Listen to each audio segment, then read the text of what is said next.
I'm Jackie Smith, a local historian, and today we're making a video of the Almshouses in St Helen's Churchyard.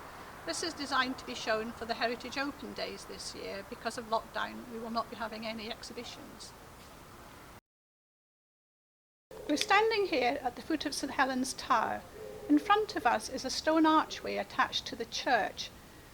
Little is known about its history, but it does appear on an old print which can be dated to the 18th century, when it was attached to houses on the other side.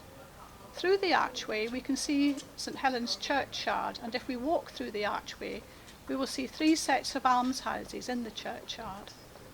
The footpaths here in the churchyard are well used by people living in South Abingdon.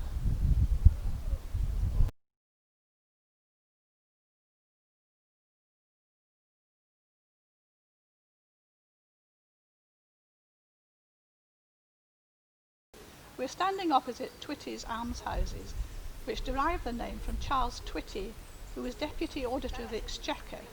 His legacy of £1,700 funded their construction. Twitty's Almshouses provided for 6 poor people in the parish of St Helen, 3 men and 3 women, chosen by the vicar and church wardens of the church. In 1965, the management was transferred to Christ Hospital.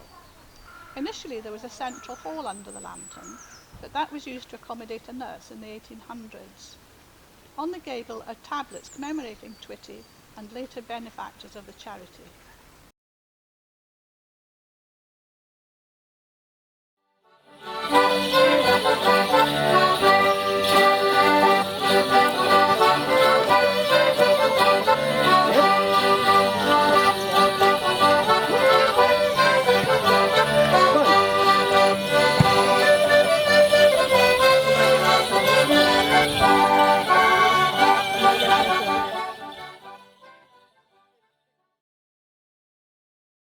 The Long Alley Almshouse is the oldest almshouse in Abingdon and was built in 1446.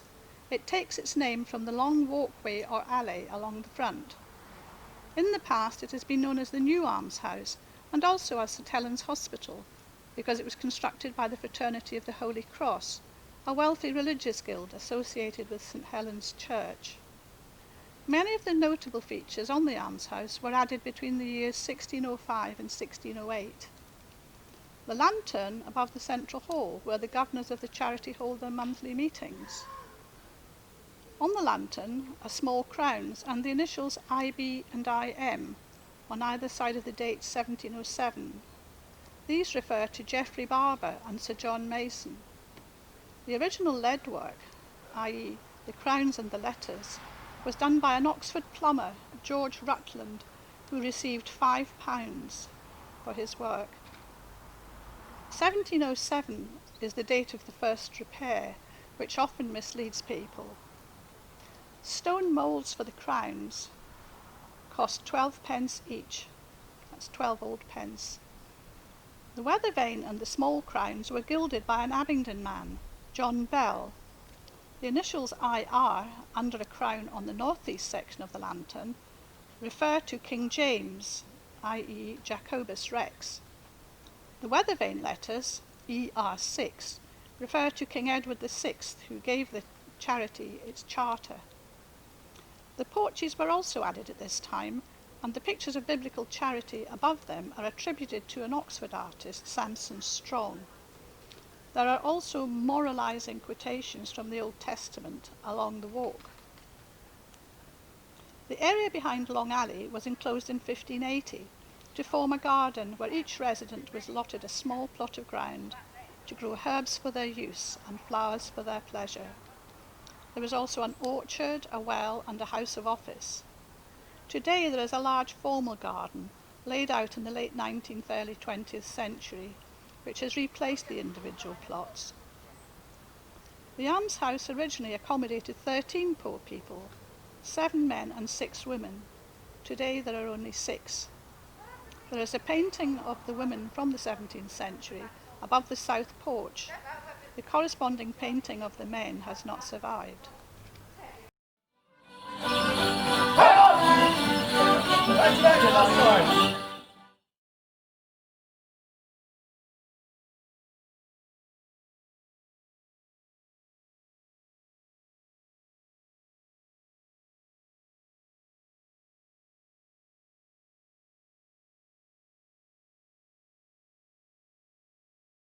So what's it like living in the Almshouses? It's wonderful, I just love it. Can't believe my luck. You know, I look out onto that view every day. I sit over on the corner and people come and talk to me, and I made new friends. That's just lovely. So how come do you get to live in an almshouse? Well, you have to be over 50, you have to have lived in Abingdon at least 5 years, and you have to be of good character. And I had a hairdressing salon up in town in Sturt Street for 48 years, and when I gave the lease up I had to find somewhere to live, and I knew nothing about the Almshouse, and then somebody told me, and I went for an interview, and here I am. So it's lovely. Yeah. On our left is the two-storey brick alley, built in the early 18th century by Christ Hospital on part of St Helen's Churchyard. A special licence had to be obtained from the church authorities to be allowed to build here. Almshouses with 2 storeys are quite unusual.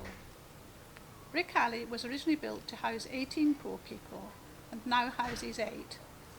The elevation to St Helen's Wharf is quite different and less grand.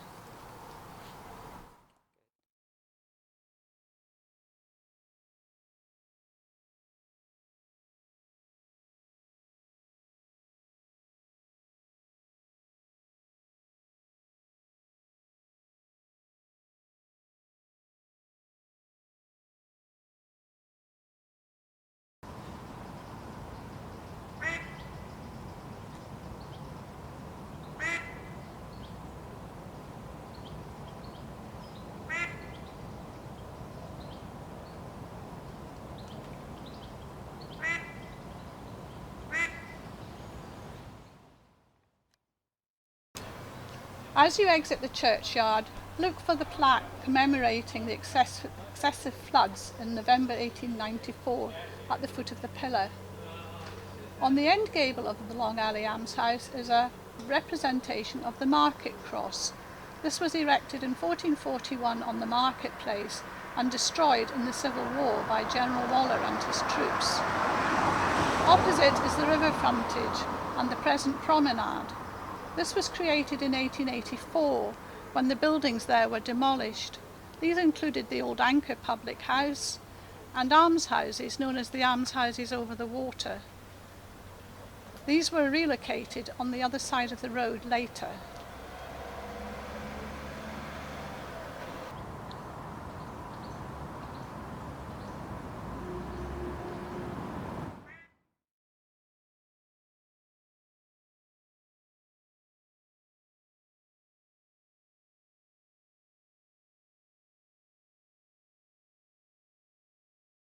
In front of us is St Helen's Mill, once owned by the fraternity. It was also known as Hospital Mills. It was one of 2 mills mentioned in Domesday Book and was powered by the River Rock, which flows past on our left.